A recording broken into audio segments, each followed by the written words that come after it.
बिस्मिल्लाहिर्रहमानिर्रहीम। हदीस नबवी। हज़रत अब्दुल्लाह बिन मसऊद रज़ियल्लाहु अन्हु बयान करते हैं, रसूलुल्लाह सल्लल्लाहु अलैहि वसल्लम ने हमारे लिए एक ख़त खींचा, फिर फरमाया ये अल्लाह की राह है। फिर आप सल्लल्लाहु अलैहि वसल्लम ने उसके दाएं बाएं कुछ ख़त खींचे और फरमाया ये और राहें हैं और इनमें से हर राह पर एक शैतान है जो उस राह की तरफ बुलाता है।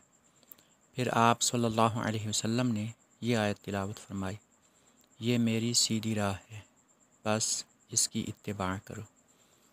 हदीस मज़कूरा में ये बयान किया गया है कि नबी पाक सल्लल्लाहु अलैहि वसल्लम ने सीधा रास्ता या इस्लाम का रास्ता समझाने के लिए एक लकीर खींची और फरमाया ये अल्लाह का रास्ता है, ये इस्लाम का रास्ता है, ये सीधा रास्ता है।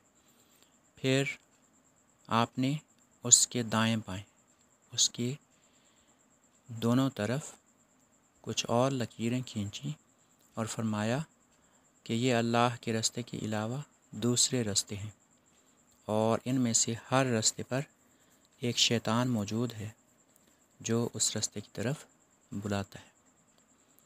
यानी आप सल्लल्लाहु अलैहि वसल्लम ने सीधे रास्ते और गलत रास्ते इनके बारे में समझाया कि सीधे रास्ते पर चलना चाहिए क्योंकि वो रास्ता अल्लाह तक पहुंचाता है और जन्नत तक पहुंचाता है, जबकि गलत रास्ते इधर उधर के रास्ते वो शैतान के रास्ते हैं और राह निजात से दूर ले जाने वाले हैं।